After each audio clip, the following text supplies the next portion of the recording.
সিরাজগঞ্জে অধ্যক্ষ আশরাফুল ইসলামের পদত্যাগ।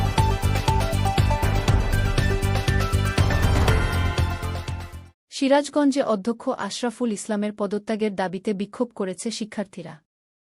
SB railway colony school and কলেজের দুর্নীতিবাজ অধ্যক্ষ মোহাম্মদ আশরাফুল ইসলামের পদত্যাগের দাবিতে বিক্ষোভ সমাবেশ ও মানববন্ধন করেছে শিক্ষার্থীরা। আজ মঙ্গলবার সকাল 11টায় শিক্ষার্থীরা স্কুল মাঠে দলে দলে অধ্যক্ষর পদত্যাগের দাবিতে বিক্ষোভ সমাবেশ করেন। পরে একটি মিছিল শহরের বিভিন্ন সড়ক প্রদক্ষিণ করে সিরাজগঞ্জ জেলা প্রশাসকের কার্যালয়ে এসে পদত্যাগের দাবিতে উত্তল হয়ে ওঠেন। শিক্ষার্থীদের আন্দোলনের মুখে সিরাজগঞ্জ জেলা প্রশাসক মীর মোহাম্মদ মাহবুবুর রহমান অভিযোগের ভিত্তিতে আইন অনুযায়ী দ্রুত গতিতে ব্যবস্থা নেওয়ার আশ্বাস দিলে তারা সাময়িকভাবে তাদের আন্দোলন স্থগিত করেন।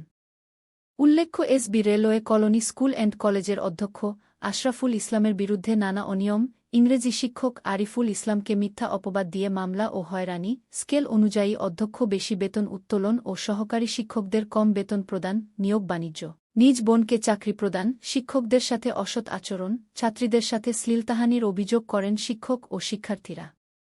গতকাল সোমবার শিক্ষার্থীদের আন্দোলনের কারণে পদত্যাগ করেন Sirajganj police line school and কলেজে ভারপ্রাপ্ত অধ্যক্ষ Khadija Parveen. Jessica Zara, smart news for you.